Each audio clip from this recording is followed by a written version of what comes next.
Aujourd'hui, j'ai le plaisir d'avoir à ma compagnie sœur Marie-Laure Simon, cofondatrice du Centre Wampum. Bienvenue. Bonjour. Oui, ça va bien? Ça va très bien, merci. Vous? Oui, très bien. Oui. Dites-moi, moi, j'aimerais savoir, parlez-moi un peu de votre enfance. Est-ce que vous êtes native de Montréal? Je suis native de Guémésétagué, ou d'autres fois, c'était Oka. Oui, mais il y a le village d'Oka, puis il y a le parcours des Amérindiens. Ah bon? Oui. Bon, puis moi, vous savez, j'ai rien d'extraordinaire dans ma vie. C'est une vie simple. On était heureux en famille. Puis, ma mère était chrétienne. Je suis mohawk de père et de mère.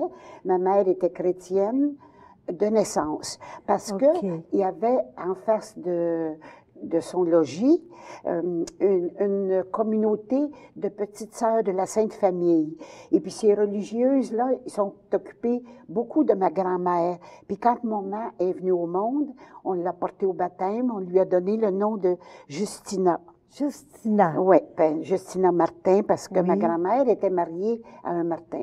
Et mon père, lui, était méthodiste. Ah bon? Et puis, quand ils se sont connus, du côté de ma mère, ils n'ont pas voulu apostasier la religion catholique. Et mon père, lui, bon, il a abandonné ses croyances pour épouser ma mère. Alors, il est devenu catholique. Il a le Monseigneur Tranche-Montagne, sulpicien, lui a enseigné tout ce qu'il fallait, le catéchisme. Autrefois, on appelait ça de même. Oui. Et puis, il a baptisé. Il a été baptisé, fait sa première communion. En tout cas, il a suivi tout le protocole et puis il a marié ma mère. OK. Et puis, de ce mariage, il est né 12 enfants. 12 enfants. Vous êtes 12 chez 12 vous. enfants, 6 garçons et 6 filles. Ah oui? Donc, moi, je suis la 7e de la famille. Ah bon, la 7e de la famille. Oui.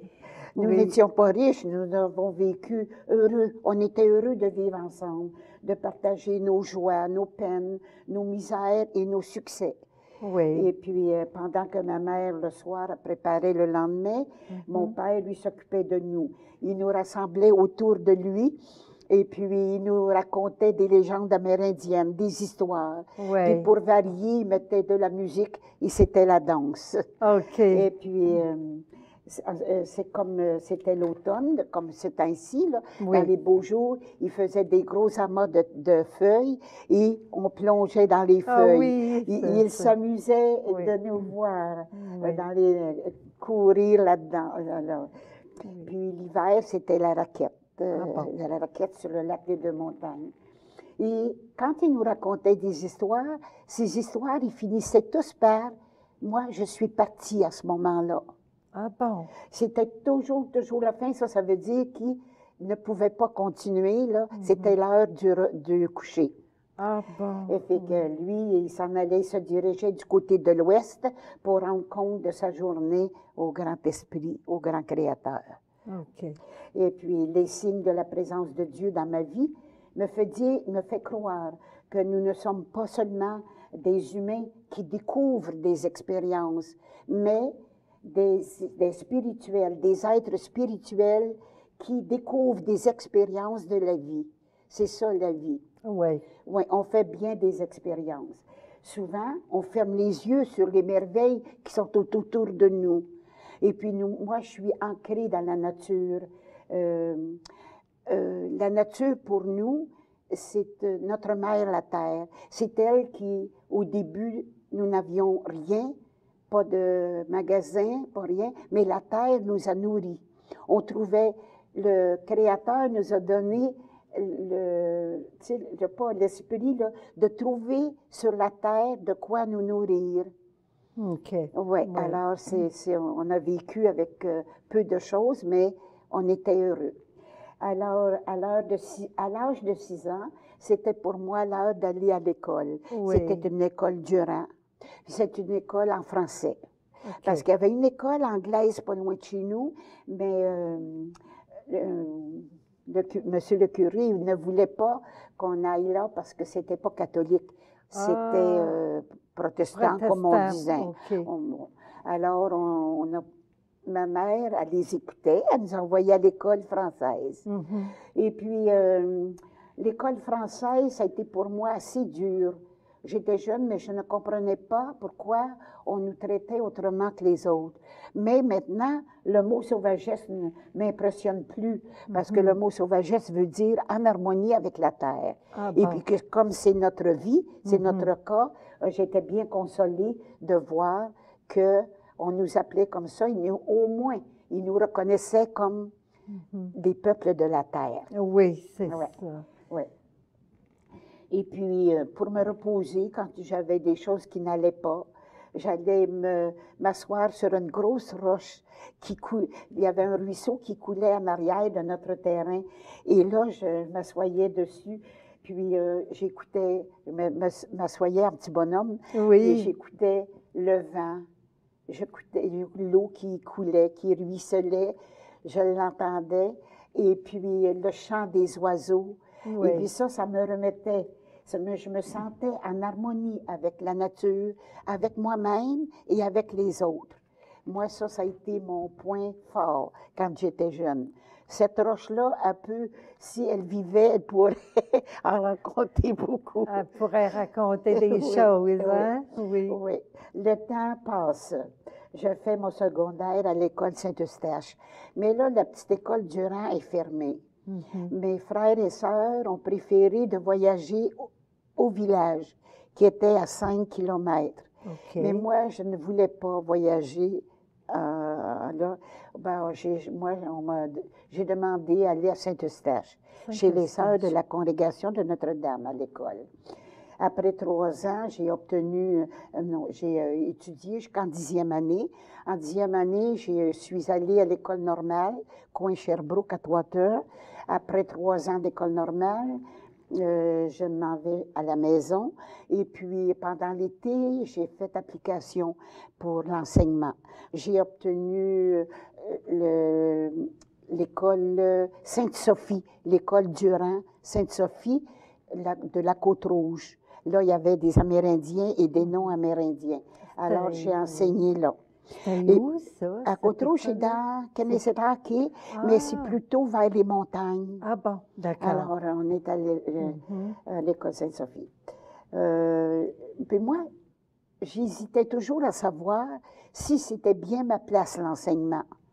Ça, je ne voulais pas choisir mon avenir tant que je n'étais pas sûre que l'enseignement, ce serait mon fort. Alors moi, il y avait les inspecteurs à ce moment-là, des inspecteurs qui passaient dans nos écoles. Et puis moi, je pensais qu'ils venaient pour les élèves, mais ils venaient pour le prof. Et puis, il m'a demandé, mets des problèmes au tableau. Puis c'était une nouvelle méthode qu'on avait appris, la méthode des nombres. Oui. Puis il m'a regardé, mais tes problèmes, les élèves en ont fait quelques-uns, et puis il a dit c'était correct. Il a aussi il est allé dans le français, dans les verbes. Et puis après ça, c'était correct. Là. Il est parti, puis il m'a dit, en partant, il m'a dit c'est très bien. Et moi, ça ne me satisfaisait pas, mais il revient puis il m'accorde la prime de l'enseignement. Ah oui, c'est comme ça. Et alors, c'est une petite somme que dans ce temps-là qu'on donnait, ça fait à peu près combien d'années? 50 ans de ça. Oui, plus que ça. Et puis moi, là, c'est là que ça m'a décidé. Okay. J'ai dit, si je suis faite pour l'enseignement, je vais y aller, je vais demander mon entrée à la congrégation. Alors, je suis allée à la maison mère, demander mon entrée, puis j'ai reçu un mois après, j'ai été acceptée. Fait que je suis entrée au mois d'août, le 22 août 1950. 1950. Oui, c'était une année de quoi? Il y avait quelque chose, une année, je ne sais pas, en tout cas, je suis rentrée là. Et puis, ma première mission, après 2 ans de noviciat, ma première mission, c'était Pointe-aux-Trembles. Après Je suis restée Pointe-aux-Trembles. 7 ans. Après ça, je suis allée à Pointe-aux-Trembles, je suis allée à Longueuil. Ah bon, Puis à Longueuil, le directeur m'a demandé, j'ai enseigné au primaire, secondaire, puis j'avais le primaire à Longueuil, j'avais une 7e année à ce moment-là. Le directeur m'a demandé de faire une classe ouverte. Moi, j'avais préparé mes élèves. Puis c'est eux autres qui enseignaient. Ils prenaient des mobiles comme ça pour enseigner. Il y en a une qui est allée chercher des métiers pour qu'elle enseigne sur le métier, ce oui. qu'elle savait des métiers. Puis j'avais fait une carte, puis la commission scolaire, le directeur donnait une note à chaque élève. Il y a 3 élèves qui sont passés. Puis bon, là, il m'a demandé, il dit, j'aimerais que vous fassiez un cours d'orthopédagogie Oui. pour enseigner aux enfants qui avaient des difficultés, des troubles de comportement et de conduite. Alors, j'ai j'ai fait un échange avec celle qui allait à l'université. Oui. Elle est venue avec moi me voir enseigner. Puis elle a enseigné avec moi 1 mois. Puis moi, je suis partie à plein temps à l'université. Et elle savait où j'étais rendue. Elle a continué avec mes élèves. Moi, je suis allée à l'université pour me parfaire en orthopédagogie. Puis j'ai étudié toutes les vacances. Ça, c'est un cours de 3 ans. Oh, Après OK. ça, j'ai enseigné 23 ans en orthopédagogie. Puis mes compagnes, là, le professeur me disait, « Oh, tu ne resteras pas 5 ans avec ces élèves-là. » Vous êtes 23 ans avec ans. ces élèves-là. Oui. Oui. J'ai cheminé avec eux. Et puis, ensuite, j'ai dû laisser, moi, l'enseignement pour secourir ma mère.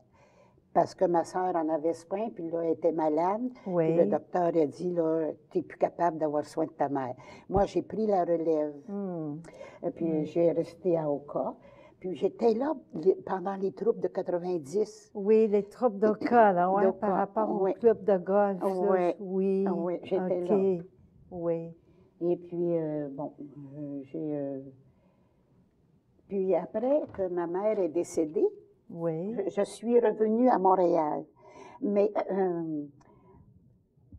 ce que je trouvais dur, je suis arrivée en face des préjugés qui circulaient OK. concernant la crise d'Oka. Oui, c'était dans la même Oui. période. hein. Alors, Bon. un groupe de 5 personnes Oui. sont venus, m'ont fait signe pour un projet Wampum. D'accord. J'ai accepté ce projet. Mhm. Et puis, on a pris pour objectif de créer des ponts entre autochtones et allochtones. D'accord. Et puis, on a visité des réserves amérindiennes partout pour prendre le pouls de chacune de chacune des réserves. Après ça, bien, on a écrit à Québec pour avoir un nom, pour voir si ce nom-là, Wampum, était pris ailleurs. On nous l'a accordé parce qu'il était libre. Fait que, D'accord. bon, ensuite, ben, pendant le Wampum, Richard, le premier, le coordonnateur de tout, il m'a laissé. Il est parti pour d'autres choses. Il s'est marié d'abord, Oui. puis il est parti. Puis moi, ben, je suis restée, j'ai pris la relève. Il y a eu un temps un beau temps là, de floraison, ça allait bien, mais on a connu nos bas, nos misères. Parce qu'on a déménagé au centre d'amitié. Puis là, on a eu un peu de misère parce que les gens n'étaient pas habitués. Ils se trouvaient comme, je ne sais pas, on dirait que parmi les Amérindiens, ils étaient craintifs. Il y a eu un bas. Mais aujourd'hui, la relève est prise, ça va bien. Oui. Puis j'ai aussi un bon CA. Oui. Parce qu'il y en avait dans le CA qui m'a causé un peu de trouble, mais j'ai demandé au créateur d'arranger ça. Et puis là, ça a pris la relève. Ça va très bien. Et puis, bon, il a déjà 24 ans. 24 ans. 24 ans, le Wampum. Oui. Fait que c'est vous qui avez cofondé le Centre Wampum, qui est actuellement en haut du Centre d'amitié autochtone. Je pense que c'est la rue Saint-Laurent et Ontario, hein? C'est ça. Oui, c'est ça. Mais au début, nous étions au Centre d'amitié, au Centre Saint-Pierre. Ah bon? Au sous-sol de l'église. Oui. Là, c'est là qu'on était bien, mais... Et puis, bon, c'est ça. Bon, moi, quand j'ai toujours enseigné en français, mais mon identité était en demeure. Je ne l'ai jamais oubliée, mais je l'ai toujours conservée. Je voulais pas, parmi les religieuses, je ne voulais pas m'avancer comme étant amérindienne de tout. Oui. Alors, mais malgré que j'étais au milieu, bon, j'étais complètement différente, tu sais, j'ai toujours vécu très heureuse dans la congrégation. D'accord. Voyons. À mon arrivée à Wampum, quand j'ai pris ma retraite, à mon arrivée à Wampum, j'ai senti mon identité revenir. Revenir. Oui. En tout cas. Je me demandais justement par rapport à ça, parce que vous êtes une religieuse catholique. Oui. Puis en même temps, vous êtes une autochtone Mohawk. Comment vous avez réussi à concilier ça, les deux? Parce que c'est un peu... c'est ça. Pour moi, ça n'a jamais été un problème.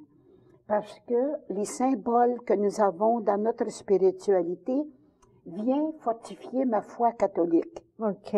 Parce qu'avec les symboles, on sait pourquoi on fait telle chose. Que quand j'étais jeune, on m'a jamais expliqué pourquoi on faisait de l'encens. Tandis que chez les Autochtones, l'encens, on sait que nos prières s'envolent vers le Créateur et quand elles retombent, le Créateur nous envoie ses messages. Oui. Et ainsi de suite pour toutes les autres spiritualités. Et puis, mais on n'est pas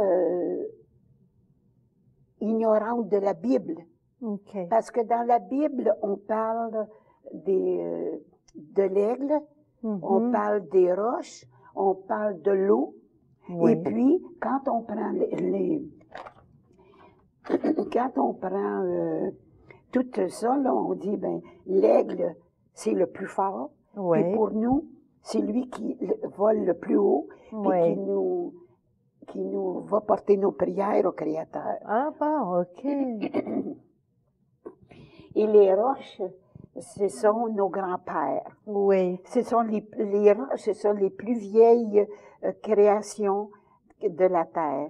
Et puis on les appelle Nimushum, les grands-pères. Nimushum. Oui. C'est un mot Mohawk? Nimushum. Oui. D'accord. Puis elles sont sacrées pour nous. Elles sont sacrées. L'eau, ben on dit que dans l'Évangile que la femme était la gardienne de l'eau. Dans la Genèse, on dit l'esprit tournoyait sur les eaux. Moïse a frappé le rocher et l'eau s'est mise à couler. Oui. Et nous avons tous ça dans notre spiritualité. Et puis, dans l'hymne de Daniel,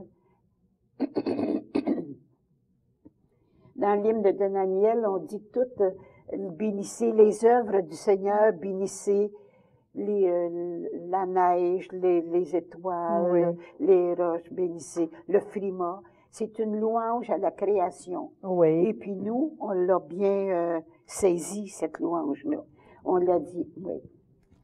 C'est comme ça que vous avez réussi à concilier les deux. Les deux. Oui. C'est ça. Oui.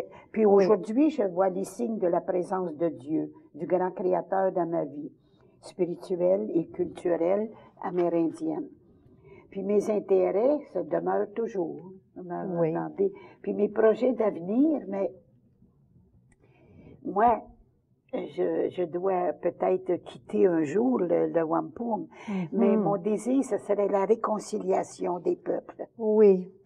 Et puis, parce que le Either No More, Oui. fait qu'elle dit, on ne lâchera pas, on se laissera pas faire, mais on va lutter.